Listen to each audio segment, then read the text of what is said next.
this to make it 28-3. Arthur Blank loving it, up by 25. Toss to White. He's in! What a comeback!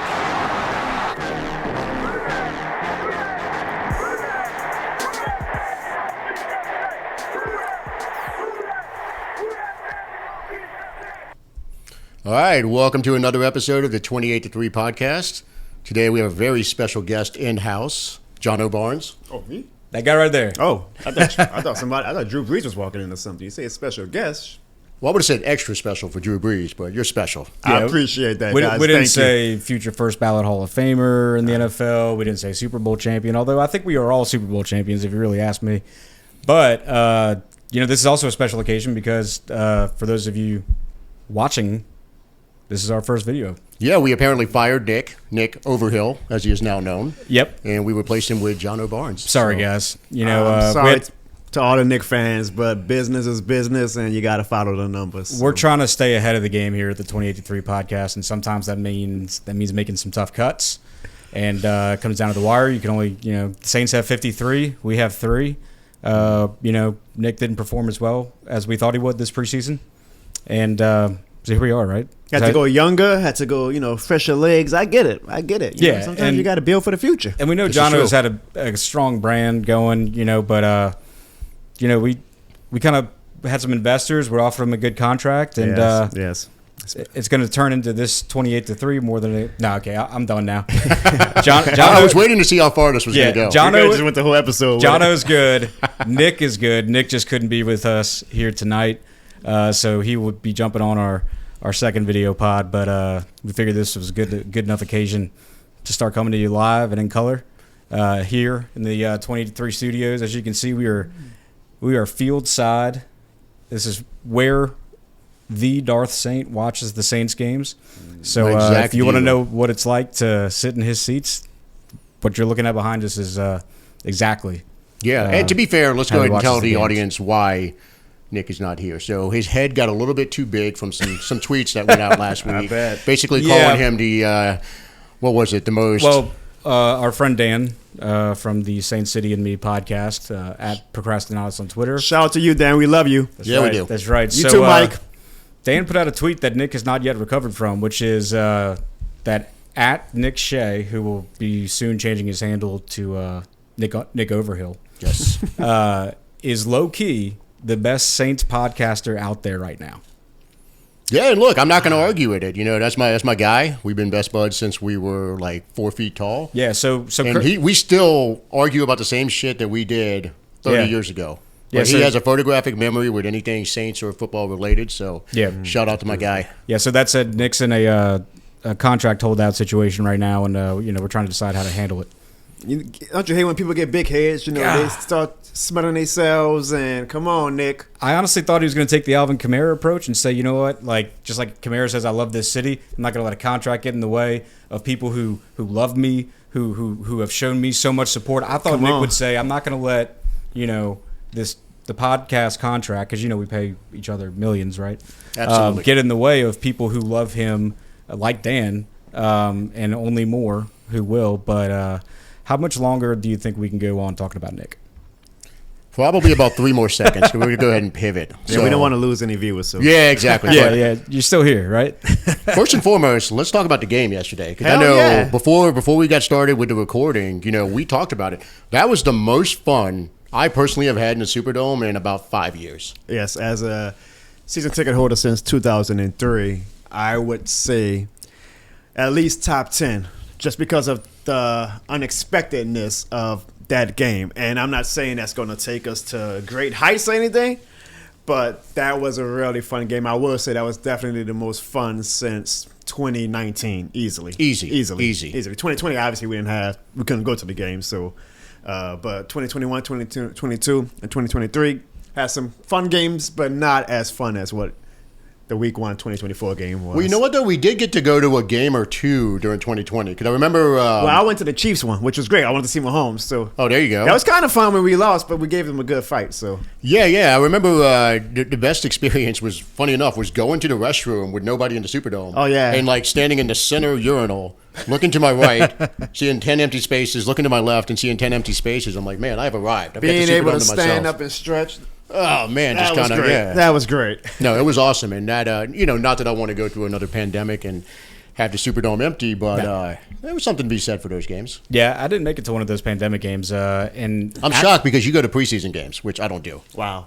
Yeah, but the pandemic games, my whole premise of a preseason game is that at the end of it, the win-loss outcome will not have mattered. So therefore, during the game, I'm not nearly as stressed as I would be. And I say nearly because, of course, there could be some stress in a preseason game if it's like, oh, one of your starters you put out in the first series got carted off the field. Like, I would be stressful in that situation. But generally, most guys stay healthy, and you're just enjoying the dome, especially with the new renovations. Especially last preseason was the first chance we got to see the significant renovation. So I went and had fun. But in this game, actually, I wasn't there. You were there in spirit. I was there in spirit. Yes. I did the... you were there for the tailgating. Yeah. I'm not going to say I like it. The important part. It's not going to say I enjoy it more than the game, but especially the season opener, the home opener. It's like, I got to... Because from my house to the parking spot I have for work, it's 7 to 10 minutes and you get that out there 9, there's no traffic. And so I don't really have an excuse not to, at a minimum, just put on my podcast t-shirt, my Saints hat. I'm not wearing a hat today and being brave. Oh, there you Look go. at that. I'm proud of you. Yeah, we're going to be sponsored by Propecia soon, guys. So, and I don't have a problem bending that. Do what you got to do, smoke and mirrors. But, yeah, I mean, walking around, I love the vibe, dude. I mean, just the walk up to the dome, even if I don't go in the dome, there's something about the art of the walk up, It's that point where they tell you to dump out your drink is always, I hate that part. Yeah, so I didn't have to worry about that this time. I just turned around. It's still your turn. And then it just so happened I ran into Nick on the way back, which is crazy. I know, man. It was all hands on deck. It was typical Nick. He's always contrarian, which is one of the reasons he's low-key one of the best Saints podcasters out there, is that I walked on the we need a T-shirt. Low-key, one of the best Saints podcasters out there. Who is Nick? Who is the Overhill? But I walked on the other side of the street by the old New Orleans Center, so I wasn't going into the flow like a salmon or something. And of course, Nick is on the not traveled side of the street. He's just no one else is walking up. He was literally the only person I saw walking on that side of the underhang, or the overhang, I should say. Yeah, that's about right. But that was funny. That's about right. But otherwise, I mean, so for me, my brother, shout out Casey, invited me over. He just closed on a new house. The address is number 4 Derek Carr Way in New Orleans, Louisiana. So y'all look up that address and go give him a shout. But no, he's got a pool and he's got his kids and he had another kid over. So, went over, watched it with him, and it was nice. Got to see the replays and could tell if something was a catch, wasn't a catch. Well, speaking of nice, Jono, tell us about this drink, this delicious drink I'm drinking. Yeah, what are we sipping on here? Since you so kindly asked, I have my own drink at Blue Oak Barbecue throughout the month of September. It is called This Shit More Than a Drink. So when you go to Blue Oak Barbecue, don't go to the bartender and be like, I want this shit more than a drink. You got to have a little bass in your voice and say, I want one, this shit more than a drink. Yeah. A strawberry mango daiquiri. I am honored that Blue Oak came to me and asked for my own drink. I feel like my content career has gone even bigger since I've last been on y'all's show. I want to thank you guys. I feel like you guys co-signing me is the reason why. I mean, I got my own magnet at a shop on Ponce. I saw that on Magazine Street. I just did some commercials with the New Orleans International Airport. Dude, I saw that. Like, come on, I got the airport co-signing me. I just did a commercial with Bromart. Damn, had dude. Eric McCoy in my house. That's right. That's historic, y'all, because I've seen a lot of players do fan podcasts and whatnot. I've never seen players actually go to a fan's house. That's like a Santa Claus's real moment. Like the dude is in your house and you go down to your living room. You're like, that Saints player is on my couch right now. That was when you're a childhood fan since, and you're like, whoa, I got a Saints Pro Bowl. So not like the 52nd man on the roster, but the Pro Bowl center. Like everybody knows in a your guy house. who knows a guy that knew a guy who played for the Saints or tried out for the Saints. And Exactly. it's like, some people, like before we started doing this world famous podcast, like we would have had that guy recorded it on our phone. But no, man, like you did it right. Well, all that to say, all that happened after I came on the 28-3 podcast. So yeah, y'all ever want to really get some shine on your aura, as the kids would say, you got to come on this podcast. That's the only reason I came back. I'm like, shoot, if all that happened since then, I got to make this podcast again and do something even bigger. I mean, you're probably going to win the Powerball on Wednesday, right? If I do, y'all wait and know. Just know if y'all see me like with a Lamborghini in my new videos, y'all be like, something's different about Jono. You know what though? Tell us more about how the whole episode with Eric McCoy happened. I'm very interested in hearing how this came about. Eric is actually a fan of some of my content. So no kidding. He followed me, yeah. And when I saw that, I was like, "Oh, this is my chance to, just shoot my shot." Yeah. And he said, "Yeah, I would love to do it." And the funny thing was, when I asked him, I'm thinking Zoom interview, right? I'm like, "Yeah, I have him on a Zoom. I'm not going to ask this man to come to my house, take more time out his day. Just want you to come, put your phone on, and do an interview." He was the one who insisted. He was like, "Damn, let's do this in person." And I didn't even have the equipment. Like, I have some stuff, but I didn't have like the top of the line equipment. So when he first said, "Let's do it in person," my wife was like, "Jono, you ain't got the equipment. It's probably just..." And I had to tell him no. I felt so bad. I was like, dang. And Eric was like, "Well, look, my schedule is open for the next 3 weeks. If you really want to do this, let's do this." And I was like, "Well, that's God's way of saying, Jono, you better do it. I'm giving you this opportunity. What are you doing?" So I said, "I'll make it work, Eric." And we bought all the equipment like last minute, went to the house, filmed everything, set everything up, and it worked out beautifully. And I hope to do even more now with other players, public figures. It doesn't just have to be like Saints players. Well, and then you had former Pelican center Jason Smith. Now, he is in I think Philly or New York, so that one had to be. That was Zoom, yeah. And if I got to do Zoom, I got it. But something about that in-person interaction, just makes it feel more special. Like, whoa, like people see. Eric McCoy was in Jono's house like that. Something that you also get the nonverbal coming through so much more clear. Exactly, because there was something you asked him, and he didn't have an audible response. He just gave you a look. And I asked him about the 18-game schedule, and he was like, "Really? Like, we got to have 18 games? Come on." Because it was like he said everything. Maybe his PR team, if he's got one, was like, "All right, don't you know what you can't talk." But like that look, whether or not he was supposed to talk about it, like that said everything. It was awesome.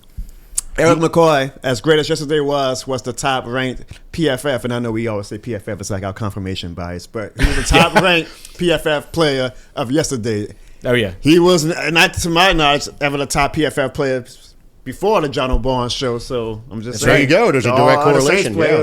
This is the butterfly effect. If it wasn't for your appearance on our podcast last season, it was before the Patriots game, which, by the way, you gave that pep talk. Yeah. You played it on your show. Yeah. And then the Saints went and balled out. Best game of the season. Best game of the year. So maybe we do that for Dallas, I hope. Hey, maybe. I mean, if they need a pep talk for Dallas, something's wrong with them. But they're going to be ready. But you had that, and then, McCoy comes on. So it's just a beautiful little butterfly effect going on. It's been awesome, all jokes aside. It's been amazing. Man, you're killing it. You guys, I appreciate everybody who puts me on their platform. I appreciate all. I don't want to say fans because I always feel like I don't have fans, but Corey's a fan. Yeah, I'm a fan. Nick has fans, okay, not Jono. I appreciate fans, all my the supporters. Like, this doesn't happen without people supporting me, and these brands are noticing. I'm not the biggest influencer. I hate that word. I'm not the biggest influencer by any stretch of your imagination, but I think they. You can be. You've been working out a lot since we last saw you. We're on video, huh? So we're on video, man. Look, the camera's right over here. So that's why I've been working out. You know? Yeah, we'll enhance it post production. I think the brands and institutions see I have a legitimate community, and that's what resonates a lot more than maybe somebody who has 100K on Instagram, but who's really actually interacting with them, who's actually willing to like the TikToks. Exactly. So it's been awesome. I appreciate what you guys have done for me and letting me be on your platform. But we talked enough about me on the first time I did the show, so let's talk about what these fans really want to hear about, and that was the ass kicking. Woo. The New Orleans Saints and Derek Nathaniel Carr. I don't even know that's his last middle name. Derek Carr did yesterday. Shout out to Dennis Allen. I always say on my podcast on youtube.com/Jono Barnes. There it is. I will always make my apology as loud as my disrespect when it comes to Carr or Dennis Allen, as long as they prove it on the field. Yesterday, and there's only one game. I'm not trying to get ahead of myself, but yesterday they proved it, and I'm proud of them. I really am. I'm genuinely proud of them. I hope they keep it up. Yeah, it's one game. I don't know how deep I'm buying in yet. I have my concerns about Dallas. Mm-hmm. We talked about it offline, and it's Corey. I haven't gotten your thoughts as much yet on the Dallas game coming up this weekend. Like, how do you feel about it? Do you feel? Look, Carolina sucks. We know this is a bad team, but the Saints did what good teams are supposed to do. They kick the shit out of the bad teams. And that's the key word, good teams. Like, Right. everybody's saying it's the Panthers you're supposed to. My argument is, well, everybody was saying we're a bottom 5 team and we suck and we're going to, fire Dennis out. So I'm like. Yeah, but even if the Panthers are turn out to be, which I think probably pretty accurate, the worst team in the league. Yes. We played them the way any good team is supposed to play the worst team in the league. Now, look, they will lose to bad teams this year. But if I had to guess, I think they're going to lose to bad teams by maybe a touchdown. Like, every bad team in history always has, like, I mean, hell, even us last year making the playoffs. There's always those few games where, like, damn, if we just wouldn't, if Foster wouldn't have dropped it in the end zone, if we just would have made a kick against Green Bay, if we would have, you're always pointing these, like, small little things that happen that could have been the difference between you winning and losing. That's almost what did happen last year when we played these dudes in week 2. Yeah. We came out the gates looking good, and we're like, oh, we got this. Yeah, week 2, we just beat Tennessee, but we're like, that was 1 point because Tennessee's defense is stout, man. Like, that Vrabel, like, he's going to have those dudes ready to play. It was first game, so Panthers, and then, the first half of the Panthers game in Charlotte last year, we're coming out the gates hot. We're like, yeah, we're doing good. And then what do? We let them come back. We only end up winning by, like, one score game. So ugly, that's the way a bad game. team plays a worse team. Yes. Right? Yeah. We didn't have that this week, in my opinion. And that's what I always say, when me having gone to University of Georgia and we're beating up on bad teams and everyone's like, yeah, but you beat when Auburn's been down and we crushed them during the year we won the national championship. I'm like, yeah, but the point is we crushed them. Like, we did what we're supposed to do. I'm not saying we're a Super Bowl team. I'm not going to go that far. But, I mean, we played them the way we're supposed to play. We went up ahead, and unlike last year, we finished them. We kept the foot on the gas because we had the ability to do it. And so I liked what I saw. But to your point or your question, Max, again, for me, it's not as much about – I'm not with the whole but it was Carolina crowd.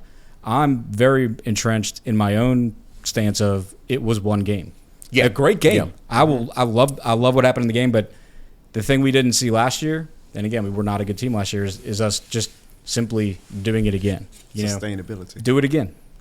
Yeah, and let me say this about the game. So when I tell you it felt like 2011-ish, being in the Superdome, and I'm not at all comparing this team to that team. Okay. But what I mean is the atmosphere in the Dome, in that not at one moment I didn't feel like the game was in jeopardy.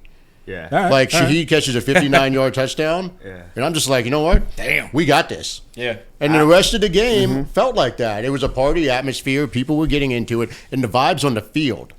Like, I'm sure you noticed, like, the players seemed more – like, the videos going around today of Fuaga and Jamal Williams with the little handshake thing they got going. I posted that from our account. I was like 10 out of 10, no notes. Like, reading the body language, Kamara. That's another one. You can see his body language during the game, in between plays and all of that. The players seemed like they were more engaged and had bought in. And last year, the biggest thing was their buy-in. That was the season-long debate. It was like, have they tuned out Dennis Allen? Have they bought in? And honestly, most of us, thought that they had not bought in and that they were tuning him out. The vibes this year look in this one game. But in this one game, it was a complete 180. The vibes felt back in the Superdome. Like the crowd, man. The crowd was feeling it. You were there. Yeah. You know it. Like the crowd was into it. You say 2011. Hey, man, look, again, let me clarify. I'm not saying this is – because that's the best team in Saints history. You put it out. You set it up right. I mean, you set it up. It made sense. Just the vibes in the Dome and just that not ever really doubting the outcome. I'm going to raise the stakes. I haven't seen that since 2009. I remember vividly that week 1 game against Detroit, and we whooped their ass. Yeah, we did. Matt and Stafford's I left first that game. dome saying, holy shit, we might be the best team in the NFL. Yeah. Now, just like you, I'm not saying the Saints in 2024 are the best team in the NFL. Right. I will say, I am never going to shortchange a 37-point shellacking. I am not going to short. I don't care who the hell you're playing. 37-point victory margin is impressive. For this team, the team that we all been down on all offseason, that is impressive. I went to that game yesterday as well, Max, and I wanted to gauge what the atmosphere was right? Because I've been saying on social media all offseason, I feel like this was the lowest hype from a fan base since the 90s. Yeah, I no doubt. I feel like the hype was just, or at least like the most disgruntled. Like I don't it recall complacent, like malcontent. This, like it just wasn't like high. Leading up this close to the year, so many fans like the push and pull of like, I feel this about this. No, you can't feel that about that guy. Everybody's on opposite ends of the spectrum with our team leading up to the game. Exactly. Now, as the game got closer, game day, I was like, you started to get a little, because football. Yeah, and exactly. Again, my brand this shit more than the game. I'm the face of it, but that's it's organic true. And true thing. Yeah. We love football down here, and I was interviewing with my guy Holder Mayo Oh, Friday before the season. Hasn't been released yet, but we were both like, look, man, as down as we are and maybe not confident on the team, we're going to get so many of these in our lifetimes, right? Yeah, like, we're going to get so many. Like, the average life expectancy is 70.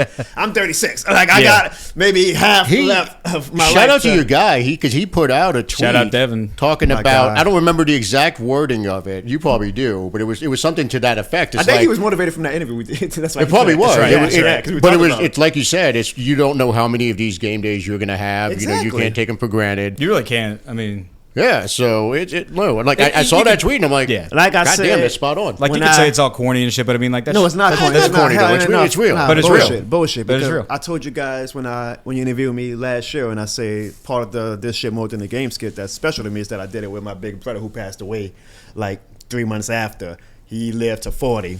So that's just a reminder to me of how short life can be. So I'm going to cherish every goddamn football season. I'm not saying that, fans should be hyped up or whatever. I'm not saying you got to put lipstick on the pig for your team every offseason. What I'm saying is because this shit is more than a game, the atmosphere was real good. It was great. People were like, It was no, great. it's going to be half empty dome because of resale tickets. Man, And I was like, no, I think it's going to be still a good vibe. And when you whoop ass like that, I even tweeted, I say, the football gods could not have scripted that better for Mickey and Gail and Dennis. Like, you whip ass like that, now you capture the attention of even the most jilted of fans. So you got to sustain it. When I hear y'all saying, we're going to whip the Cowboys ass this Sunday, I hope we do because I'm going to Dallas for that game. Shout out to my wife's credit card. Saw that. Good job on that. But sustain it, and this is my last thing.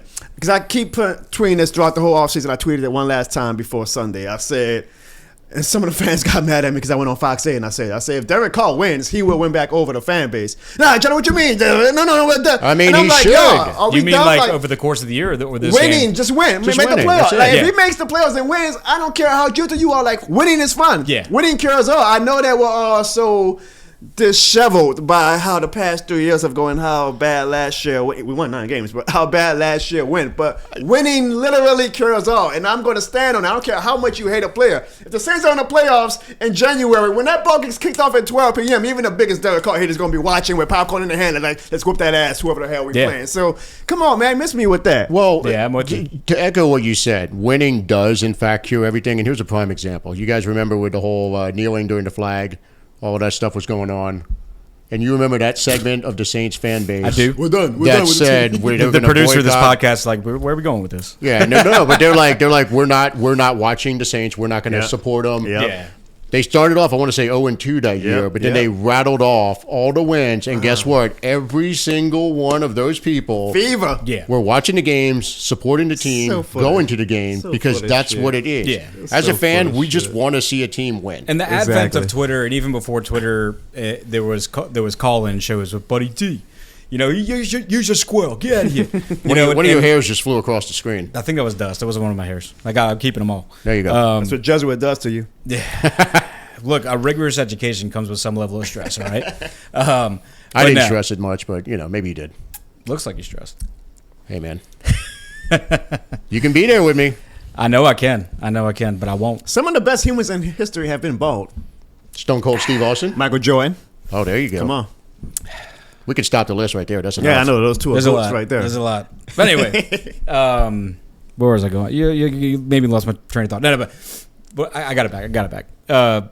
There's Internet Brave, right? Where it's so easy for someone to sit behind a keyboard and type out all this negative shit just so that, it's the people that expect the worst and hope for the best. And sure, you can apply that to certain areas. But, I mean, come on, Mike. You cheer for a sports team to enjoy yourself. You cheer for a sports or maybe you do it just because you didn't have a choice like a lot of Saints fans. You just come up in it. I just came up in it, but I also enjoy it. And it's kind of like you can be Internet Brave and type a bunch of negative shit thinking that there's a better chance of them being bad than there is good. And if I type out all this negative shit, then I'll be right. Okay, I'll be correct. Or before the internet, it was calling into the radio shows and saying, hey, we got to get rid of this Jim Everett dude. He sucks. And look, maybe that guy was right, okay?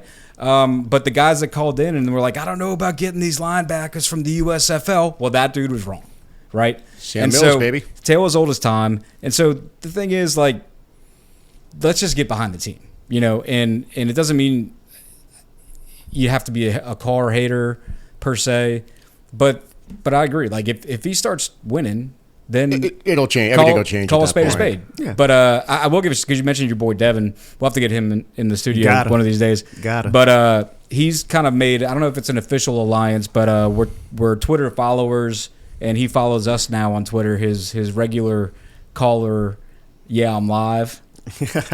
and he's still not ready to get behind Derek Carr. I think his last rant was something about like one fucking game, and like hey, it is one game. A bunch of shit that we won't even say on this podcast. But it's got I'm not like knocking the dude personally, and I hope he listens to us and hears us out. But hey man, everyone's entitled to an opinion. Exactly, and I'm not going to knock you for just having the opinion. But I'm curious to see. He's clearly on the furthest entrenched F Derek Carr bandwagon. I'm curious to see, like, to your point, where is it going to go to get even guys like him on board? Well, you see, it's the social media age we live in now, where people are more concerned with being right at the end, and they will sacrifice their enjoyment of the product. You know what I mean? Like, I genuinely think there are people who are like, I would rather see Derek Carr throw 0 touchdowns and 30 interceptions this season just so I can get on social media and say, see, I typed fuck this guy 8 months ago. I was right. As opposed to saying, you know what? Let's give this guy a chance. Maybe he improves in year 2, takes this team to the playoffs possibly. Maybe you win a game, and at that point, just get behind him. Right. Yeah. And full disclosure, I don't want to make it seem like any of us are knocking any fan for how they feel or if they're negative. Like, Not at all. I always say, fan how you want to fan. Like, if they if they think that us being bad is the better future because it'll make Derek Carr leave and Dennis get fired, more power to you. I'm saying me personally, and I think the majority of fans, maybe the ones who, the silent minority is always the loudest on Twitter, right? But the majority of fans, that's the ones with that any the Saints are gonna topic. cater to. Yeah, anything. Politics, everything. Yeah. I'm not one who's going to sacrifice my entertainment. And I still, to this day, I'm going to put it on record, like, I still have us at like 7-8 wins. Like, yesterday didn't change my mind. I got us at 7. My ceiling went up, I would say that. Like, my ceiling at first, I was like, I'm the one of us that picked 10. I say my best case was 9 wins. After yesterday, I'm like, that could be a 10-win team. A lot has to go right. I get it, but my ceiling went up. And health. My floor is still the same, and I'm gonna still stick with my floor unless they really like show me something against Dallas and Philly. I gotta see it for 2 straight weeks. You literally just said what I have been thinking for the last 24 hours because I predicted 7 and 10 on our season preview. Yeah, I'll just check out right now. If y'all no, need no, a little but- moment. I got rid of Nick. I'm just trying to get Y'all need a little moment here. I'm good. I'm Jono Bones. I need to get another beer. I'll be right back. No, but what I'm I going hear with there's this a good drink is, at Blue Oak. but now I changed my thought process. Went from 7 was the most I could see Okay. to where I'm like, you know what, 7 might be the floor now, and I could see Corey being right because Corey did predict 10, and now I could see 10. Like 10 to me. Let's just pause on that. You could see me being right. Yeah, That's look, I mean, a blind squirrel finds a nut Max every just once made in a a while. very big admission. That I'm was so very glad tough we for got Max this to on do. Just want to What's take a moment for that. What's the old saying? A broken clock is right, twice a day? Yeah, so I don't know. I wouldn't know. I don't live life by those kind of mantras, Max. I mean, you were bound to get something right, so. And One it of hasn't the- happened yet. One of these days. It has not happened yet. Been a but Saints fan for 39 years. Shout out Curtis DeLoach. But I will say, though, your hot takes this year, everything lined up. There was a cohesiveness about them that I think was missing last year. Jawan had a top 5 play. Is that the one you're talking about? Did you? You probably didn't hear this. You want to go ahead and let Jono in on that? Wonderful. I'm falling on my own sword here because we were talking about we were going through our season preview, breaking down position groups, and we got to the tight end room. And The one episode I didn't listen to. yeah, that's the one. It was 2 hours long, so I don't fault you. No, for that. I've just been traveling so much the past Yeah. No, you Jono, we appreciate the way he listens because he wants to be plugged in, right? He's active listening. I genuinely do my best, by the way. Even if you're a passive listener, we'll take it. Stats are stats, right? Numbers are numbers. I want to support everybody. So when I do my content, like I pull on you, Ross Jack, like all the content creators, like the ones who support Ross is me. the man, by the way. I'm like, that's so many hours of the day that I can consume, but I try my best. I genuinely try my best to support everybody. Ross was a must listen during training camp out in Irvine because I swear to God they had I'm not going on conspiracy theory about what the Saints media department was telling all the media guys about what they could and could not put up, but I swear there was less information coming out of California than I was used to when they were out at Airline, and so having Ross on a daily, because he can't not do a daily podcast. That's how Locked On works. Like he has to do a daily podcast. So he was one of the only guys like putting out new information like every single, sometimes twice a day. But I digress. Anyway. Tight end position, I don't even know how it came up, but I was like, and then we got Foster, who's looking like... We prepped him enough. Just go ahead and tell him what you said. I said at his maximum potential, in reference to Juwan Johnson. If he plays out of his mind every single game, all 17 games, doesn't get hurt, he could have a top 5. He could be a top 5 tight end. Top 5 in the league. And I said it. Not top 5 on the Saints. Top 5 in the league. Look, I'm not... let me just say, I'm not going to sit here and defend this with like battle armor and like I would have about some of my other takes. No, it's fine. It's fine. But it just kind of, the thing with the hot takes is that I tell Max like this wasn't even a hot take though. This was a standard in the flow of conversation. The best hot takes on this podcast, and even when we're talking out at the bar or next to the car on the way out or whatever it is, they just kind of come out when I'm not expecting it. Like there's shit that I say sometimes. And I'm a lawyer by trade, right? So most of what I say 9 to 5 is very deliberate. Like I get paid to be deliberate in what I say. Maybe that's the issue. Like I get paid to just be very calculated in what I say all the time, every day. And then when I'm off the clock, I'm just like, oh, whatever. And so I just said it. And there's things I say that I don't even remember. I mean, I remember saying it, but I didn't even think I was going to say it. Like I surprised myself. So I said that, and of course y'all jumped down my throat as I thought y'all would. We didn't have it on video, but Nick pulled his face down like this. I think I levitated out of my chair. You like you were at a horror movie. You were just like and Nick, I could see the red under his eyeballs. He like pulled his face down. I was like, oh shit, I really did something here. And he was like, you're killing me, Corey. You're killing me. And I let y'all kind of jump down my throat like y'all should have. And then I kind of capped the conversation with like, look guys, y'all are going crazy on me right now for just saying that some dude's a top 10 tight end. You said top 5. And so that's how I got out of it. Like I kind of here's the perfect comparison for it. But Juwan, he had a good game. So you've seen he had a touchdown. I would say a good game. And you're right. You've seen Coming to America, obviously. Of course. Okay. Barbershop scene when they're talking about how old Joe Louis was. I haven't seen the movie, by the way. And you know the age just keeps going up and up, bro. and up and up. You can ask and it ends up with Joe Louis 137 years old. Corey started off at 5, then it was 10, top 10, and then it's like top 20 by the end of the podcast. That number kept going up. Top 25. Because I'll let the viewers and now viewers and listeners in on a little bit of inside baseball here. Is that we try our damnedest. Like we all know. And you too, probably when you're on your YouTube and you're spitting with your listeners and and viewers and stuff, and you just say shit, Trust me. and then I'll say so many things. I'm glad I don't have a huge audience because I would get racked to the coals about. When you've put something out there and you wish it's like when Chris Collinsworth is awful as using colors, like he probably wishes he could have that pass back. Hey, you got a good Chris Collinsworth. Yeah, I slip into impressions every day. Max loves my impressions. He's gonna do it for the rest of the show. Max loves my impressions. That's all he was looking for was your validation of this. I tell you. I like Chris Collinsworth. That's a good one.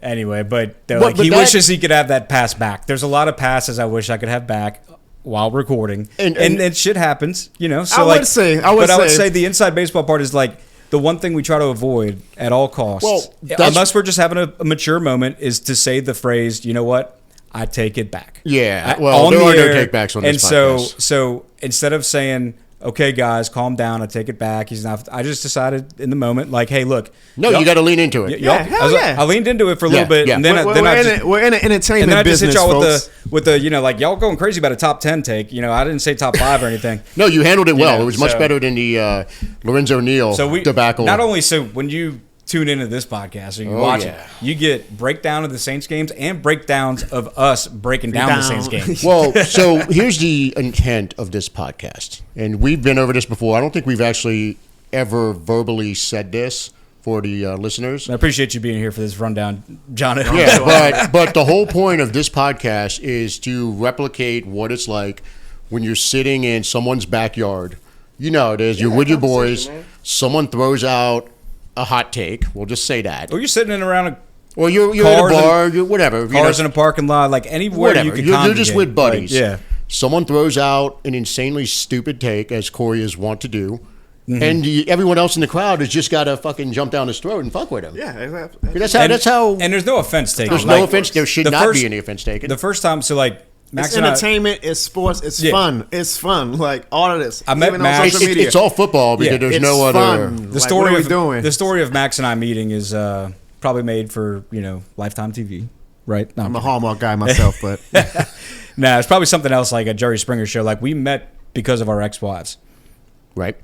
I didn't even know y'all had ex-wives. Wow, Yeah, I'm man. learning a lot tonight, guys. We each only have one though, so like that's all right. I hope my wife doesn't join that club. Jeez. Nah, you keep using her credit card the way you do, you'd be just fine. That's the problem. So I'm using her credit card. She might be like, I'm with when Johnny. she gets the email saying, "Was this you?" and she's clearly Well, saying, she'll see yeah. the video before she She's- gets the email. Obviously, she's saying yes because you're still going to Dallas. You still went to all those games I've seen you go to. No, y'all don't understand. So I that's love, I have man. Shout out, hey, access. I love you, Clarissa, you're doing all right. But You're I doing also all right. have, that's not Cheers. totally true. Yeah, cheers. And Lizzie and I met her trying to not get on the at Cafe ex-wives Du Monde. We had a little meet up that with was very Jono and fun. Clarissa. It was That was- cool. where were you at, Max, on Mardi Gras? Me and Corey. Y'all lay was- low for We was Mardi Gras, getting right? lit, bruh. I Shit was we were more like- than a Tuesday. we were like, It was more than a Tuesday. We were like Derek Carr in the NFL new graphic holding the beignets. come like, on. hey. I ride in Endymion. Oh, yeah, So yeah, 'cause- usually the Sunday and Monday and Tuesday afterwards are pretty much. rejuvenate, I gotcha. eat a shit ton of Popeyes. You basically I had Popeye. I kid you not. Corey, you and me meeting up for a few seconds was also part of that. That was probably the best Yeah. Mardi Gras. it was a good. I got to ride in Zulu twice, so I don't want to. I'm gonna get you on Endymion, man. But, I've invited him. that He shit doesn't. He more than a doesn't parade. he's too cool for it. I had an uncle riding Zulu, and I love it. I love both. true. Like they gotta look. I mean, call a spade a spade. Like they gotta have white dudes ride. This There you go. year's So, like- Mardi Gras was the first I've had in a while where I was actually like. This That's is a- actually the first time I actually was at Mardi Gras. in Zulu French is a Quarter. bucket list for me. Oh, like, really? Like, That was the first time. I want to do 5 years the whole old. thing. Like shout Dude, out That was to my that first time is- in the French Quarter, and I had a ball. Yeah. and I was Wait, just, where'd you go in the quarter? Did you do bourbon or you went to we did like St. everything. Anne? We did everything. Oh, you did We everywhere. walked- Me and Okay. my wife, we always say we're young. This is our time to like do the long tracks of wherever we go while we can still Yeah. do. It was just great. The atmosphere, the food.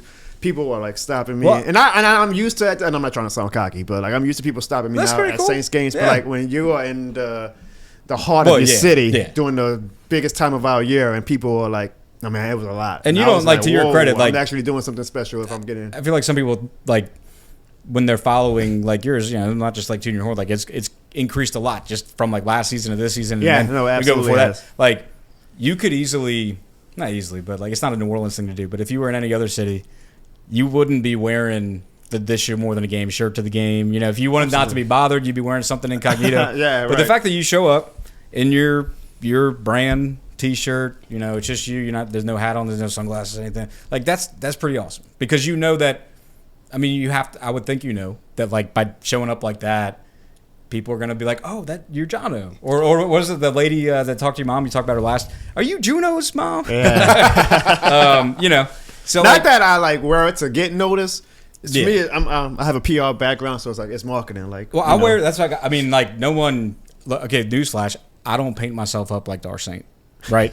So I'll wear the Maybe you podcast should. T-shirt, and even on like the walk back to my car, even though I wasn't going to the game.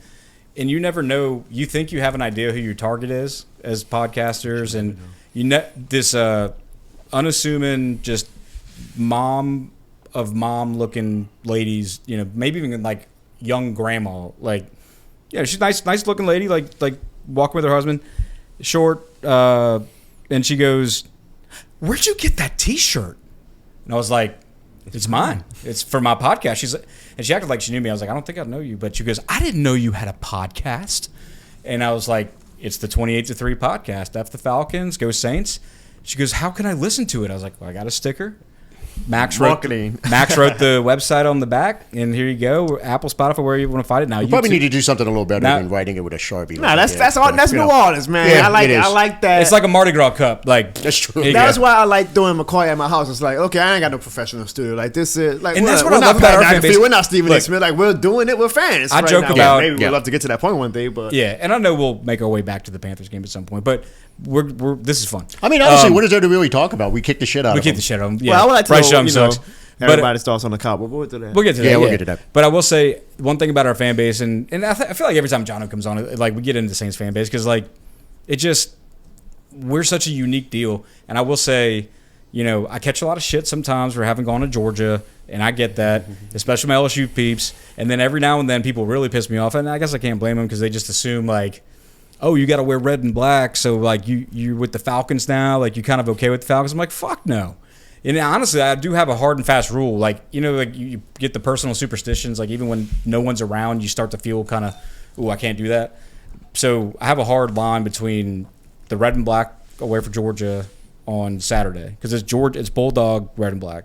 It has nothing to do with the Falcons, even though they're like 60 miles away. I will not wear red and black on Sundays, even if it's in the off season. That's some truth. This shit more than the game spirit. You know what I'm saying? Like, I will wear Saints shit, but if it's a Georgia shirt, I do not wear Georgia shirts on Sundays. I love it. I'll wear Saints shit on Saturdays if it's all I'm wearing or if Georgia's not playing. But every now and then I'll like have a Saints shirt on and I'll go grab just like sometimes the first hat up on the hat rack is the Georgia hat. And when I put it on, I just like, oh shit. I kind of like throw it off. So like, but my point is that having been away and having gone to a couple of Falcons games, Saints Falcons games, having friends that I went to college with are fans of Tennessee Titans, going to a Saints Titans game for preseason, you get to know these people from other NFL fan bases. You get to get a little taste of their broadcast network, how they tailgate for games, and what the game experience is like for them, and who the sponsors are. You know, shit I pay attention to. Maybe other people don't care, but like, it is all so like organized and corporate and cookie cutter, and it's almost like you're at a like something between a Broadway play and That's and giving them a bit too much credit. They're not that highbrow. no, but I mean like it's all so orchestrated and deliberate and like trying to be perfect. Even when you listen to their radio teams, you know, we got Mike Hoss and Deuce, and even before that we had Jim Henderson and Hokie. And, you know, you got Bobby on the radio now, who we all know how Bobby sounds. I'm not going to do the impression, Max, but what have you done for me lately? That sounds more like Arnold Schwarzenegger. Okay, that's it. That was He got terrible. me. Max just helped his head. I was like, yeah. I really went for it there. I kind of went for it. And then, you know, Mike Detillier and Deke Bellavia. And yeah, it's like, there aren't other fan bases like that. You can't be on the radio in Atlanta, in Tennessee, L.A., unless you sound exactly like a newscast reporter. And here we are. And it's, none of our people sound Right. like maybe so- Ross Jackson. That's about Look at it. me with my So this is my mumbo jumbo extremely accent. wording and rambling way in the, you know, as in the theme of this discussion that like I like the way our fan base is. I like that we can have shit handwritten on a sticker. We can have Jono at the game just telling people this shit more than a game, just shouting it, and then people go Google it and they're like, oh, there's Jono. He's on YouTube. You know, we're not perfect. Like we got our warts and we roll the way we roll. I mean, We embrace it. our main dude wore a damn wedding dress outside the dome after we won the Super Bowl because our other guy before him died, and he said he would do it. You know, like that's. You remember the Buddy D dress run? The Super Bowl year? That was hell amazing. yeah. I didn't go, but it was awesome. You didn't go? Nah, well, I was actually I You were couldn't. back, weren't you, at that point? I was back. I was in law school, so there was there were some points in the Wasn't seat. that? I thought it was before the Super Bowl. I thought It was the week before. He said if they- Yeah. So there was the off week in between Yeah. the NFC Championship and the Super Bowl, and we all went to the quarter, and Said it if was we awesome. make the Super Bowl, we'll do it. yeah. Yeah, that shit's maybe one of awesome. us Like need to do that. you can't. There's a you picture can't of tell me. Justin. There's a picture of Justin in a dress. I got to find it for you. It's funny. Love Yeah. it. But you know, you can't tell me, and I know from having been in and around the Falcons fan base at least, and knowing people from other NFL fan bases, like that shit doesn't happen in other places. There might be like maybe Green Bay, maybe Buffalo. Sure, you know, y'all want to come challenge me from Green Bay, Buffalo? Like I'll jump on some tables with y'all, and I'll do some cheese curds and all that shit that you do in Green Bay.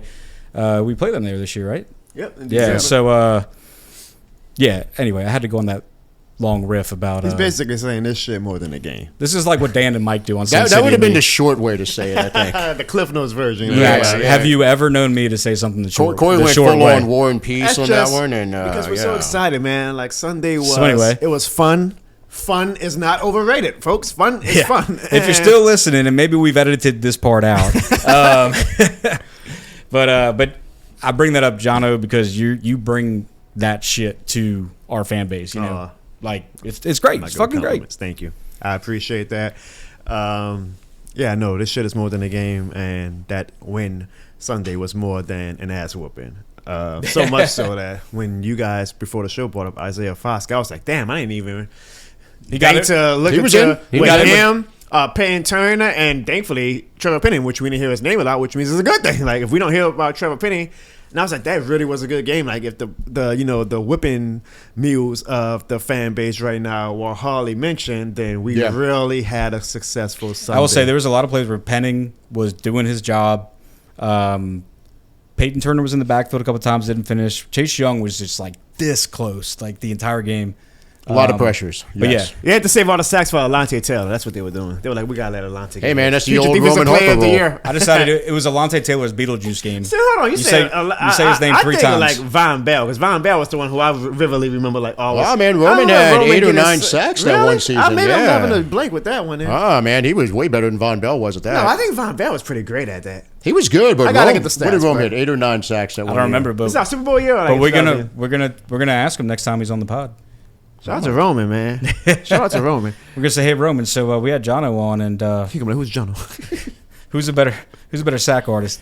You or Von Bell?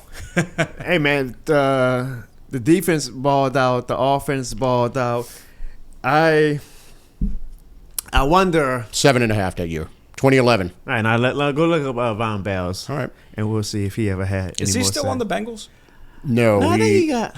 Oh, he might be back. I know he went to Maybe. the Panthers, and then I know the think he- Bengals eliminated me in survival. They did to me Good, too. Come yeah. on, man. Yeah. Jeez, I'm I've not done in any, survival for like 20 years now. I feel like half those years I always get eliminated in week 1. I haven't done a Survivor yet. I'm doing the. Von Dan- Bell tapped out at 4.5, and was the most. Other than that, never more than 1.5. I So. apologize to you, Mr. Roman Harper.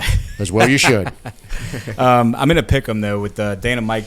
I jumped in. They posted something about and it's mostly in England. I had to donate, have PayPal convert the British pound to dollars, but it's like the JTT Cup goes with charity, it's a good cause. So There you go. I'm in there pick 'em. I'm 10-5 so far, but I was like, oh, that seems pretty good, and I'm in 143 place Jesus. out of 250. well, you know. Well, let's get back to the game, though. So, no, Alante Taylor, amazing performance, 3 sacks, was just awesome. Chase Young, pressures all day long. Yeah. The offense. Clint goddamn Kubiak. Dude, yeah. huh? Good lord, it's P. Carmichael all along. Yep. Y'all watch? Yep. Do y'all watch Marvel shows? I do. Agatha all along, It yes. was Carmichael all along. Good lord, like. Can we and- just say anyone who took shit with Carmichael was right? Come on, man. And shout out to the media, man, because like Ross and John Hendricks and Nick Underhill and Ryan Walker, they were like, what we're seeing in training camp because the fans couldn't go. This is not what they are doing in the preseason games. Because I was like, man, this looks like, average. What we've seen in preseason, they were like, trust us guys. Like, there's motions. Yeah. And man, watching that game. And I'm at the Dude. top of the top, right? So I've got like the all 20 Yeah, to yeah. view. Bro, at one point, we had Taysom in the back here. Alvin was at wide receiver. Receivers in the backfield, And I'm too, like, yeah. this is fun. This is Yeah. modern. This is God It's bless Clint Kubiak. And I'm not saying that to say like, oh, Sean Payne and his system is outdated. I do think Sean Payne Yeah. seems to have a bit of He's having resistancy difficulties without Breeze. adjusting to like mobile quarterback. Not that we have one. I'm just saying though. It seems Right. like he's like because Bo Nix didn't do anything. Instead, like he could run, and it seems like Sean Payne just He had a has few good this- runs, yeah. he has this hard on. Like even when I remember when Taysom was named starter, I was like, oh, Sean Payne's going to open up the playbook. Like we're going, and he had Taysom playing and Drew like stay in the pocket. And I'm like, the Sean Payne just is allergic to like. Yeah. Mobile. Maybe he's scarred that he doesn't want to. Either way, I'm going off a tangent. Yeah. The motions that we had yesterday, the Yeah. line, it was a thing of beauty. I really am because that is a good defense. I cannot wait to see it. It was. Sunday. I told my wife, I said, this is football porn right now. It was Nirvana. Because like, I I'm say sitting Nirvana here, to my wife. dude. We're sitting. Yeah. We're It was fun. We're on like the 20-yard line, and when they're on our side of the field, we can see everything perfectly. The other side, not as much. You have to watch the screen. But on our side, like I'm watching, Rasheed go to backfield with Taysom, and Kamara's out in the slot. You know, and it's just like, look at all this movement. People were in different positions, and it was amazing to watch. Yeah. After last year, where we went on and on and on about why is there no motion? Right. Why is there no like kind the of trickery? basics. What was last year? Last year, in a nutshell, was literally Keith Kirkwood and Lynn Burden are on the field. Oh, it's a run. That's what I was. That was last year in a nutshell, and Yeah. it drove me fucking insane because I could tell what the plays were going to be before they came in. That's what I was going to get into from my take, is that it is refreshing as hell To not know what's happening. To not be able to diagnose your own offense's plays when the most football knowledge you have is just from watching the NFL on TV. And I'm not even going to talk about Jesuit high school football because I talk about that enough. But like when you as a layperson can just look at the offense and say, it's a run play because Bowden and Kirkwood came in. Oh, Bowden and Kirkwood are leaving. Olave and Shahid are back in as pass play. Not even as a layperson, as a drunk layperson. That, yes. Who's like half paying attention and is having conversations, and I'm like, that's a run. But then, part of my point, there's layers too. So it's like you couldn't diagnose what's happening on the field at the time, and then you go back after the game and you're looking on Twitter, and then you're seeing things that you didn't even notice when it was happening, like when they motioned, a simple 15-yard in that Olave caught over the middle, and I think it was the first quarter. They motioned Olave out of the backfield to do an empty set, and then 2 Carolina Panthers went with him, or at least moved. And then Olave caught the ball in the same airspace that the 2 Carolina Panthers had moved out of. You see some of the running plays where they've got Fuaga coming way out, and then you've got Olave setting an edge. And Olave did a great job blocking. He did. And I saw Nick did an article about how Olave wanted to take and then the Juwan Johnson touchdown, where like you saw everyone watches the Juwan Johnson touchdown and was thinking he got his feet in, great ass catch, good throw from Carr. Wow, he was wide open. And then you can only really go back after, because I don't think they showed it or diagnosed it as much on replay. But Taysom Hill and Rashid Shaheed were in the backfield. Yeah, that's the play I was talking about. Things that like you can't even tell until you go out after the game and figure that shit out. And it just, I love it. Yeah, and I'm going to throw out another Marvel reference for you. I like watching this offense in action was like the end of Endgame when old Cap comes back. Yeah. And he's just kind of sitting there and he's just got that like just proud look on his face. Like that was me watching this offense. It was fun. Yeah. Oh man, it was awesome to see that. Cause we really didn't get to see it in the preseason. Right. It was a very vanilla scheme. They weren't game planning for any opposing defenders or anything like that. So they, you keep things under wraps in the preseason. Yeah. So for them to come out in week 1 when offenses traditionally struggle in week 1. Yeah. Like look around the NFL yesterday. There weren't a lot of points scored. Exactly. Yeah. I think Josh Allen had like 5 yards passing or something at halftime. Shout out to Josh Hill, by the way. Yeah, geez. That's Corey's guy, by the way. Yeah. Me and Josh Hill, I'm sure he's a nice guy. Yeah, I've heard he's a nice guy, but Josh Hill on the field. The point is, man, just watching that was so exciting and it made me happy. Exactly. To see an offense that looked like it had a plan. Yeah. Because I feel like there was no plan last season or the season before. I know the Panthers are bad, but like by all accounts, their defense is not supposed to be a bad defense. Everybody said it was going to be a slugfest of a defensive game. So that's why I'm not going to shortchange. That's what I keep going back and forth with in my head. They traded their best defender, to be fair. Brian Burns, I get it. Yeah. I mean, Derek Brown's still playing, though he's out for the season. Now he's out, yeah. But there was like some plays where they just looked like either they were giving up or they just had no idea what the hell we were doing, and they had no answer for it. I'm surprised you haven't mentioned your fellow Jesuit Blue Jay, Foster Moreau. That was a good catch. Like, he did great good. Play for him to improvise, but he still got rocked on it. And he caught that. I'm like, I wish he did that in the Jacksonville game. But I'm like, that was his first. And that was one of those passes from Carr. I didn't think about it at the time where, he threw back across the field. Yeah, that was a Jameis type play. When I watched him play, I was like, woo. I looked at my brother. Exactly. I was sitting there with my brother. I was like, dude, that had Jameis energy. That's when you feeling yourself. That's when the team like, man, everything we doing. But on the replay, like, he had a passing lane and stuff. But I'm like, if that would have gone the wrong way, then you can't. But it didn't. So I'm not even going to go there. But yeah, Foster held on the ball. He squeezed it tight, got his feet in. Yeah, I think the biggest takeaway from yesterday was just the fact that we're going to be competent on offense. There's going to be a plan from week to week. Right. Like, I'm excited, man, talking about the Cowboys game to see how we go about attacking that defense, because that defense is rock solid. I'm scared of Trevor versus Mika. I mean, that's going to be a test. That's going to be Clint, man. Parsons cover terrified. Because I Trevor feel enough. Help him. Because I feel better about you the got two good prospect. cornerbacks as well. Right. Oh, right. man. Well, I hey. saw one of their cornerbacks might be out because I know Jake Ferguson is out this Sunday now, and I think I saw someone tweet, "Dang, the Cowboys also have their best cornerback." Now I could be. I feel like we'll do well against their offense because none of the running backs really. They don't really scare me. Like Zeke Elliott is in as good a shape as like Corey right now. So You say? what does he run, like a 5.5 at this point? So, but it's And that's if there's a Waffle House involved. yeah, exactly. But Shout out Zeke. yeah, but on defense, it's tough because their strengths, I think, match up very well with our offense. Yeah. So it's going to be interesting I to mean, see I how hate to say Kubiak. they are behind us, and I guess you could give them more credit because the Browns were a playoff team, but they were probably the most impressive, arguably, NFC team yesterday. Yeah. And I Yeah. thought they were going to take a step back this year, honestly. 'Cause- And that was only week one, like it's for everybody. It's week Right. one. Like, Look, weird shit happens in the first 2 weeks. Exactly. So, but I'm excited. I think I saw Brady's call in the game, so I feel bad for you guys because if he does what he did yesterday, I'm gonna be at the That wa- stadium. he I wasn't know, good. and I got nothing against Brady, but like the shit that they were giving Drew when he was calling NBC game, I said y'all better keep that same energy for time. Like, Yeah, give me a. 'cause It seems goddamn like they break. are.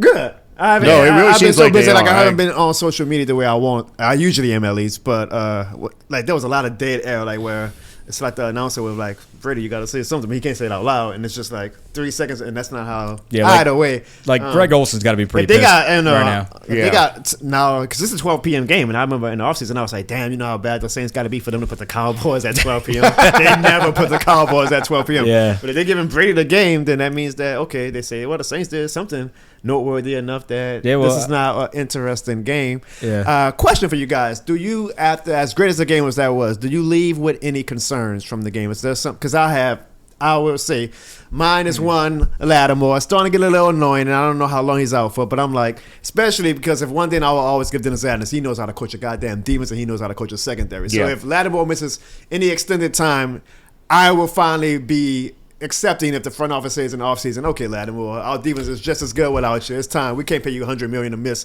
4 to 6 games a year. I hope not. I love Lattimore. But like when I saw he went out again, I was like, this is getting kind of old, Lattimore. So I'm a little concerned about that because we got CeeDee Lamb coming up. Boy, Paulson Adebo wants to guarantee himself a big contract this offseason. If he can go in, if Lattimore doesn't play and shut down, or at least keep Lamb in check, he can literally make himself like $70, $80 million off Talk this about a game. prove-it game. Alone. Yeah. And I do think Bryce Young is bad, guys. I'm sorry, and I hate Not to root good. against black quarterbacks, to be honest. But the game is the game. Like, I get gotta it. hate Mike Penix now because he's with the like his game is the game. This shit more than a game. So I hope he's a bust. But Bryce Young has shown me nothing since he's been drafted to make me go. That's why he's the number 1 pick. Yeah. Even like some plays where they could have had like a competent, like a Dak Prescott will make some of the plays that I saw Bryce Young miss. So Yeah. I do think, as great as it was to get some pressure from Turner and Cam and Chase, we got to finish it this Sunday. Like, because some of the throws and things that Bryce was missing, Dak Prescott is not going to miss. So those were my probably 2 concerns that I'm like, we got to shore up a little bit because we're going up in the weight class Sunday. The Cowboys are a different weight class than Carolina. Yeah, big time. No, I agree with both of those. I do think offensive line, to me, is still a concern. You know, that Panthers pass rush is toothless. They really don't have any. They don't pack much of a punch with Burns being gone. So I'm concerned about that. I think Parsons is. We're going to see if we can scheme against a strong defense because look, we didn't get to see the Saints play the 49ers in the preseason, and more importantly, we didn't get to see them really match up in practice. Because remember, they were supposed to have the joint practices, and that was at the height of Penning is bad, Yeah. and we need to see where we're at because that's a chance to test them against Nick Bosa. I was looking forward arguably to the that. best defense in the league. But the thing is, we never got to see that. And we don't know really what we saw on Sunday, too, because going into the year, when you said the first few games for Penning are probably going to be Jadeveon Clowney, Micah Parsons, and then who they got for the Eagles? Eagles.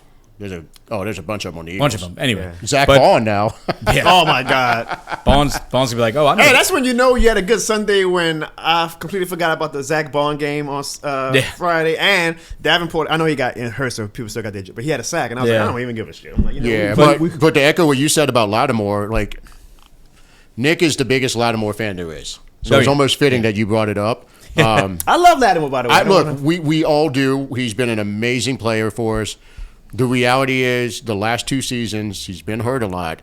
This season, getting nicked up in the first game. Yeah, training camp. That contract, I honestly think he's gone in the offseason, one way or the other, whether it's a trade or I don't think he's going to be here because you can't re-sign a Debo and have Lattimore, and then you're going to have to re-sign Alante the following year if you want to keep him. And then you got Kool-Aid coming up the year after.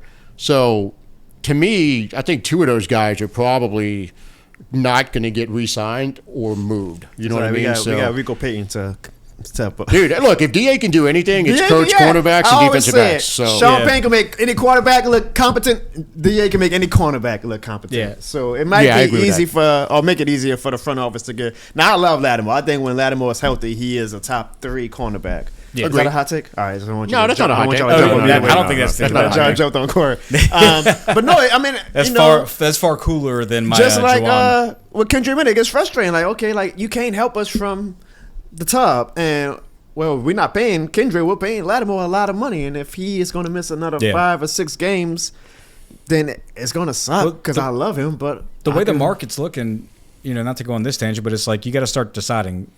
Are we paying our top corner money? Are we paying our top receiver money? Because every position now is getting into a lot of millions per year. Right. But I want to go back though to like looking at the Cowboys. There's the concern with Lattimore, which is really kind of like I don't see that. I mean, it's a concern how they're going to handle CeeDee Lamb in the passing game, but that's more of like a 2 to 4 week concern for me.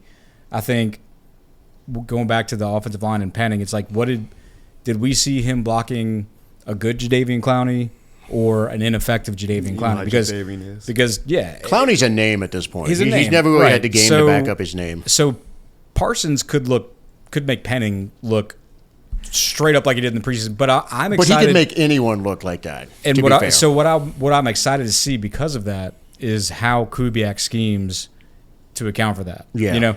Our run blocking yesterday was a thing of beauty. Phenomenal. I mean, they were at the second level. Kamara looked like he's the one who's going to get the contract. I sent you that clip of Fuaga just. He was amazing. Fuaga was great. Throwing people down like they were kids. So can we take advantage of their aggressiveness in the pass rush, let them come upfield, and then just let Screen passes floated over. Let our linemen go upfield and just open up those run lanes.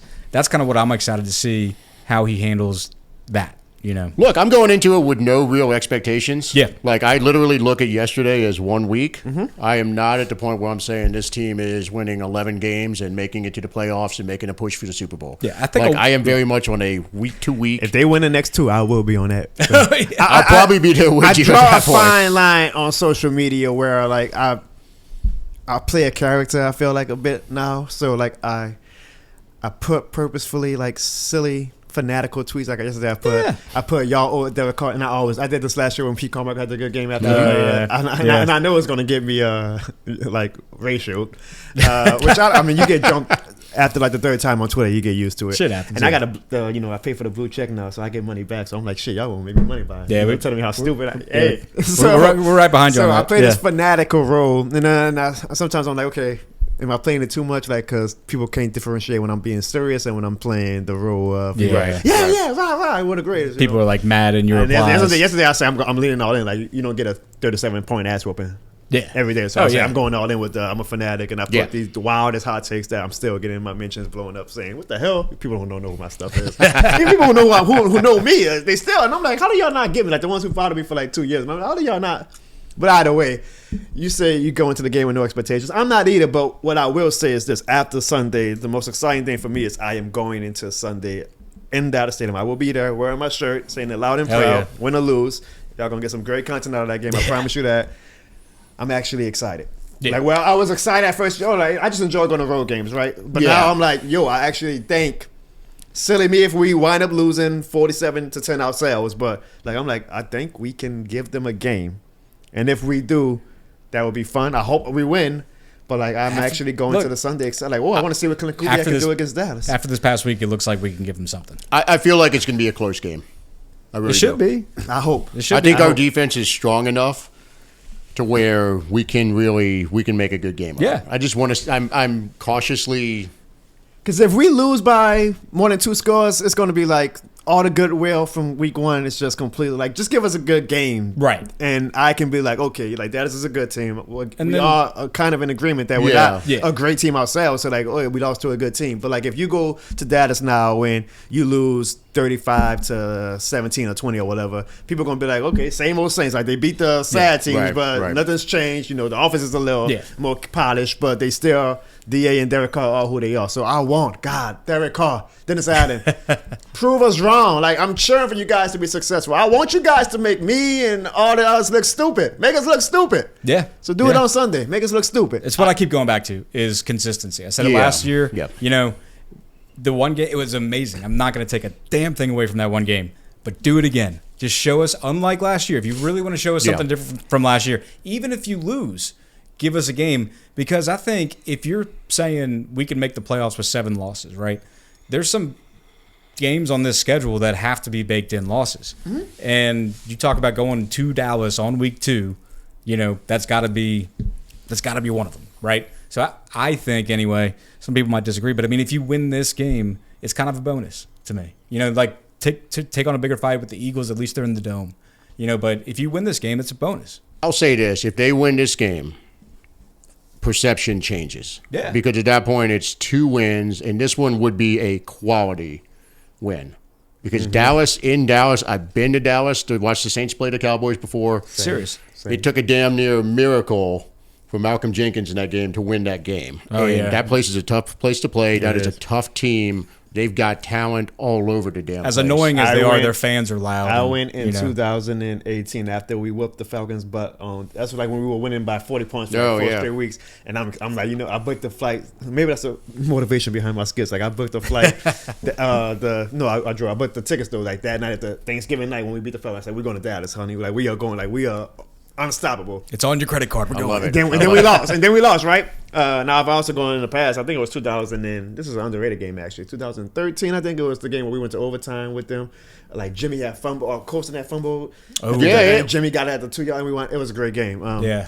We also have interesting games with that. So, yeah, but all that to say, it's definitely a tough place to play. God, if we could just give them because if we win, you just mentioned like, shit changes. Bro, you say perception changes. The dome against the Eagles in week Dude. 3 Gonna be will lit. Yeah. the most lit it has been in a Yeah. long. You won't see no 2019. 11. Corey might go to that game. Yeah, but you won't see the $11 ticket prices. Exactly. No. All that gets nipped in the bud, and Yeah. I don't know because I'm gonna get on my soapbox on Twitter and say I told y'all winning cares everything. Yep. So It does, though. I mean, It it does. really It does. does. You know, look at I had zero optimism last week at this time. We were doing the preview episode, and we're all like, I'm fucking terrified of this game because I could see us losing to the Panthers. This week, I'm like, Hey, shit, man. I think you'll be terrified again though, because now you're getting me worried. Like we're getting a little too like. Well, I think it's 'cause we didn't Look, I'm see- still going into it with measured expectation. I don't have any expectations. I'm not expecting them to put up 37 or 47 points this week. I'm And- just not expecting it. And again, I think it's a low-scoring game. But it goes back to not really knowing, you know, when you got an offensive coordinator who's such a guru and has this There's complex hope. This week there's has hope. this complex plan, like you still don't know if you've seen everything. We could tell enough in the preseason, especially game 1. We definitely didn't see anything. We hardly even saw motion or play action. But we were number 1 this week in motion play action. So I'm kind of curious, you know, even though we put up 47 points, we did it pretty easily. So have we even still seen everything? Because I don't even know that we really saw that many screenplays. I don't know that we saw, you know, I think there's a lot of exotic looks that we may not have even busted out yet against the Panthers because we knew we didn't have to once we got up by a few scores. That, you know, that we might still be saving stuff for the Cowboys to break it out against the Cowboys. That'll be nice. I mean, like putting Rashid at tailback and Taysom at the up back, like that's a pretty interesting look. You're in 12 personnel, but it doesn't look like it, and you get a touchdown. Well, here's the thing. But we might still have other shit up our I think we do, Yeah. to your point, because we didn't see much with Taysom Yeah. or Olave Yeah. this week. Olave And only had like what 2 catches? 2 catches. So Yeah. We could. I think there's a lot left in the bag Yeah. that he's going to pull out. Yeah. And he's not going to do it all this week. That's what I'm hoping anyway. But yeah, I think the biggest thing for me is there's a sense of hope right. that I look. This is as pessimistic as I've been going into a season. It was. You didn't even make your annual I Saints couldn't- Super Bowl pick. Every year of my life, I think I predicted him to win the Super Bowl, and I couldn't do it this year. It was it just Yeah. Nor did you.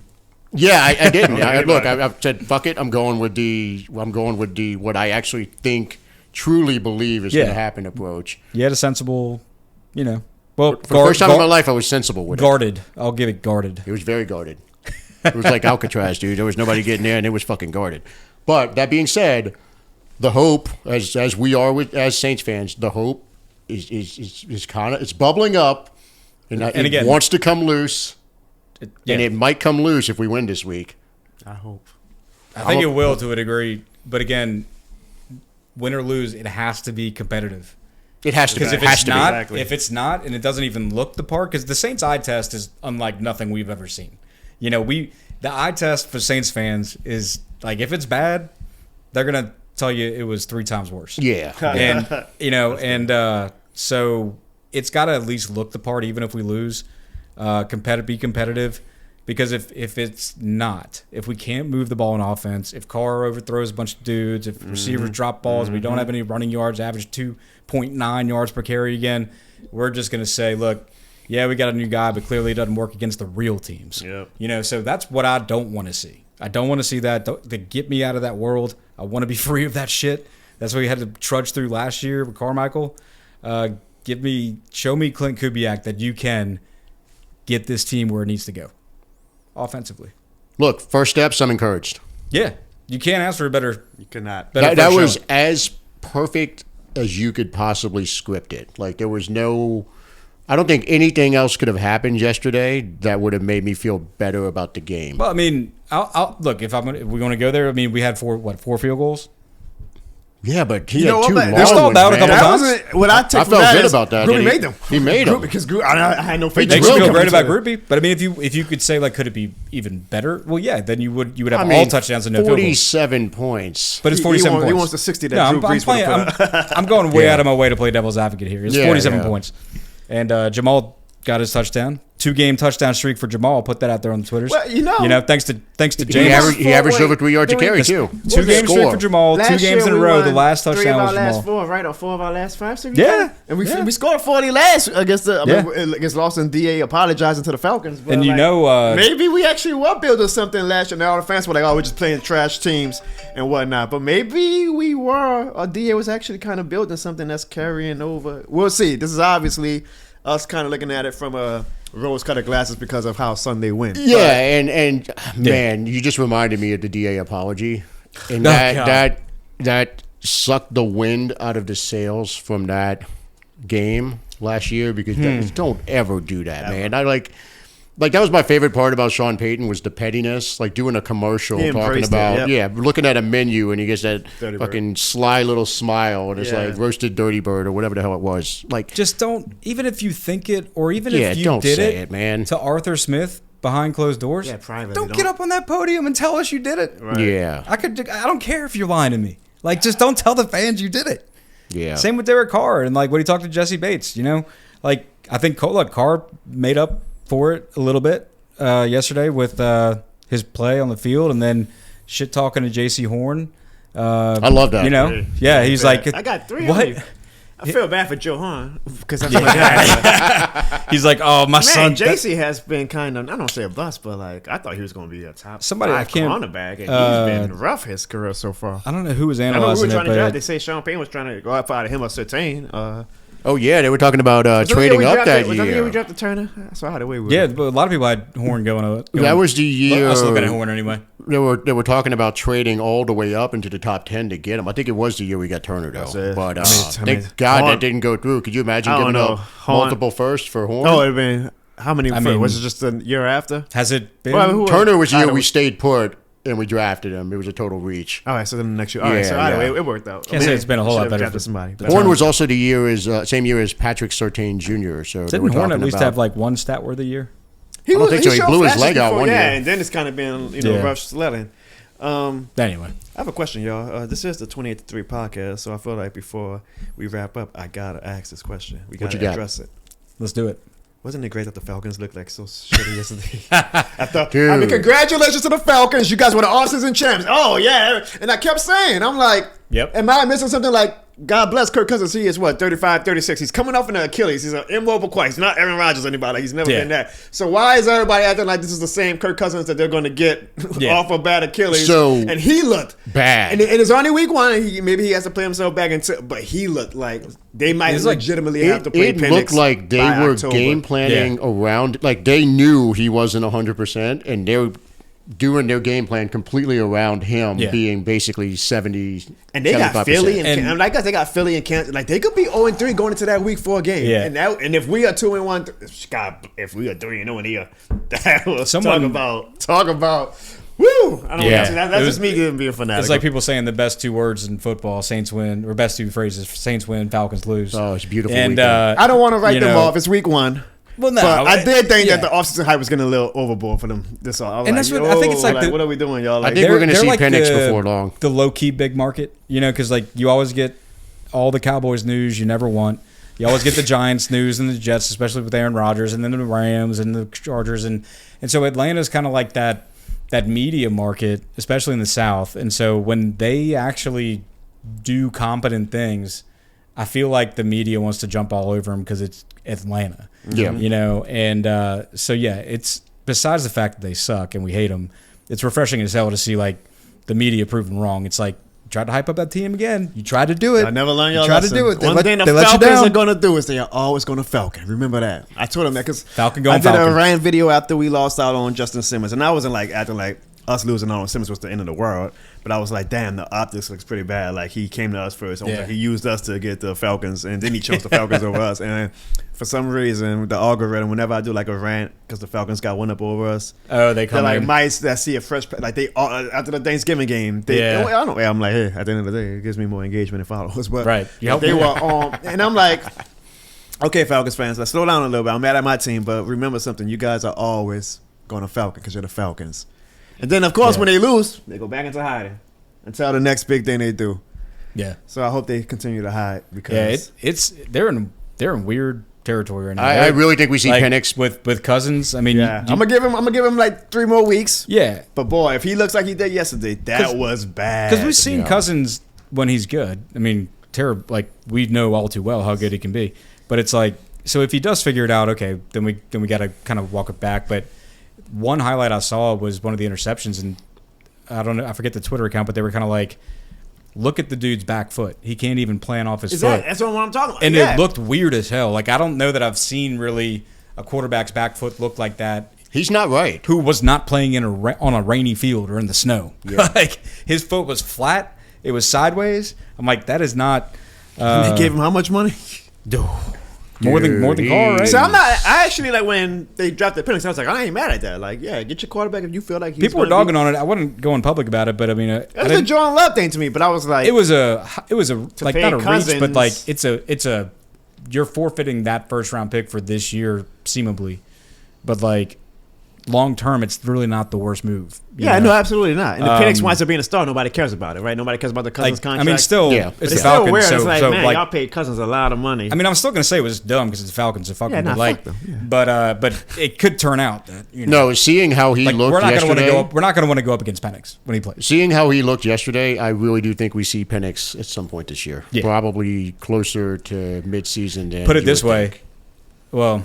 If Carr had looked like Cousins, oh my God, you would have been asked for anybody else. I'm not going to bring up like all the other shit, but you would have been asked for a backup. Well, I mean, the Hainer high, baby. Hainer would have come in and done his thing, man. It's all the people clamoring for Hainer. You can't get on Twitter without people talking about Jake Hainer these days. Come on, man. Hey, he was number 2. Well, the Hainer house with the house emoji. I've seen that. Hainer house, have you? I got the House of Hainer. Definitely big Hainer hive. Okay, I rock with Hainer, man. I like Hainer. I feel bad for Hainer, man. I always says like that Toy Story meme when Andy says, "I don't want to play with you anymore." Like, we drafted Router and everybody. Because remember last year, you're not wrong. Hainer was a sexy, like, he had that city photo shoot. People were like, he was a Drew Brees fan, so they had the kid photo everywhere. And I'm like, damn, man. And he backed it up. He backed it up in the preseason that year, playing pretty well. We just discarded that man, so I'm still a part of the Hainer hive, man. I like all the quarterbacks. I do too. Look, I'm a big fan of drafting a quarterback every year until you have the guy. This is yet another reason why, like, I know it's total tangent, but like everyone's like, New Orleans should have a baseball team. I'm like, you know how many backups there are on an MLB team? If this is how we're going about one backup QB, like, look, yeah. So I agree with you. Have multiple options ready to go. It's what people We're get fine. mad at because We're fine. Underhill put out a good article talking about how the Saints have a specific plan to develop the two mid-round quarterbacks. Look, because one was drafted in the 4th round, one was drafted in the 5th round. He was basically saying, calm down, fans. But, part of being a fan is being fanatical. I get it. So I embrace it. You're a that's goddamn my NFL content. franchise. If you don't have the resources to develop two guys as backups, then what are we doing? Exactly. You can do it. It can be done. Absolutely. Yeah. It doesn't have to be QB1, QB2, 3. But, hey, man, if Derek Carr plays like he can be did done. Sunday, Don't matter. we ain't got to worry about no damn Hayne Rattler. We got the future right now. Stay healthy. Exactly. He's got to stop lowering his damn shoulder. God, Carr going to make us look so You know. silly on Sunday. He going to do like 3 picks. I'm like, yo, delete this episode. Delete this episode. No, man. Look, nothing goes on the cutting room floor here, no matter how dumb or outlandish it might I be. stand by Nah, what I yeah, say. we- 10 toes down, Yeah. all right? But 10 no, toes before we down. get out of We here, let it roll. here's a question for you. So, what is better, your drink from Blue Oak or the Who Daiquiri? Oh, now you're going to put me on the spot like that. Shout out, Maddie. Yeah, my drink, of Yeah. course, man. Shout out to Maddie, but my drink, man, the strawberry mango daiquiri. Talk about a strong drink. You might need it too with the Saints and the Pelicans. Well, How they, John, the are you- LSU. I mean, the Yeah. Who daiquiri is amazing. Don't get me wrong, but it's You're kind so- of like the Stone Cold and the Rock of drinks. Like the Rock. Is Oh, great. The Rock is great, but Dude. Stone Cold is just Jono, a man, sad bit. you're setting us up for having mandatory guests come on now. Now I feel like first we talk about Devin. Bring Now Maddie we're gonna on. have to bring Bring Maddie Maddie on on. it. She She's can- got to have to let say her Maddie talk her piece. shit. She's got to say her piece about her drink now. Yeah, no, I mean, that was man, well man. done, though. I Because love Maddie. Shout out to Tulane, man. They got robbed last Saturday. Yeah, they did. Referees They got absolutely hauled did. on for screwing New Orleans That was team. Shout out to bullshit. Tulane, man. But yeah, Maddie does a great job covering that team, man. Maddie's an awesome she's on it. person. Maddie's an awesome. She was at my. We did a drink launch party for. Nice. And Maddie's just an awesome person. And Yeah. all the love in the world. So I'm glad that she is getting her flowers too because she deserves it. so you're pretty much everywhere at this point. It's been a hell of a start to the season, I will say. I'll say. I don't know if y'all know Scooter Magruder, the big Cowboys fan. He does like the reaction videos. He hit me up today, literally before I came here, and I'm like, I gotta. He came across my feed today for something. All right, The algorithm. And, Yeah. he's 250K on Damn. Twitter, Jesus, all right. 600K or 500K on. So you're doing and he like- asked me to be a part of like this very popular video series. Like he does the how Cowboys fans react, but this year he's trying to incorporate a fan of the opposing team. Oh, okay. So I will be You're on gonna be that, and I'm hoping I'm doing it where I'm talking shit to him. You be representing on Monday. us. Yeah, Yeah. but if it's got to be me like taking the L, Nah, but don't like, let- that's just showing that you never Engagement know is engagement, my friend. who's watching, and it seems like. Well, the momentum for this shit more than the game is real. if he tries to game break mascot downplay you like they do, like with like your team's mascot beats up another guy. If he tries to script that in for you, just go off script. Just give him a little something. I could bring that this shit. Give more him a than little the game. something. If hopefully I survive in Dallas, son, 'cause I'm going in there. I live the character. Like I'm going in Yeah. there. Oh, yeah. Thankfully, I'm gonna be. It's not just me and my wife. Like a lot of my family's going, so I'm gonna have You're good. protection. You're good. Yeah, don't be a But if viral. y'all see me on one of them, the Barstool retweets a fight Dude. stadium, and y'all see me Every week there's a fight video, man. be like, that's how Jono getting knocked out by the Cowboys. Don't be the fight video of Dude, this it's week. bad now, Because man. every week. I have a. I don't know if it's weird, but I enjoy watching fight videos. That's all. Oh, I enjoy them too. I mean- Because me, I would never fight It's not- over sport. I'm it's sorry. not real. Unless, Yeah, I mean, it's not worth it. It's not worth sometimes it. like you got to defend yourself as a human or Yeah. as a man. But I'm like, Yeah. that's why on Twitter, like, I don't get into any Twitter. I'm like, if y'all are that mad at me over a take, Yeah. we hate your content, so we don't. God bless you. when I see the fight videos, I'm like, what was the straw that broke the camel's back in the situation? Like Alcohol. Like Like the well, sugar that. drink. But like, what was Yeah. the last thing said that was like, all right, that's it, throwing a punch? I don't know. You never. know. I'll say this from knowing you now. We've known you for about a year. I feel like you on Twitter is just, I guess, the wrestling analogy again. The best wrestlers are the ones whose personalities, their characters, are just them turned Amplified up, by 10, yep. And I feel like you on Twitter is pretty much just your actual persona, just jacked up a little bit more, Exactly. with a little extra seasoning Exactly. on it. You get it. And Corey and I talk about it like. Yeah. I'm literally the exact same in person as I am when we're Twitter. talking on this or whatever, and it's real. It comes across real with you. You know what I mean? Like I love the character, and knowing you, I know it's you. It's Right. not any kind of bullshit That's little why show. that's why we click, man. I'm an energy guy. You heard it here first. Oh, you're an energy guy for sure. And I no feel- understudies I'm for Jono.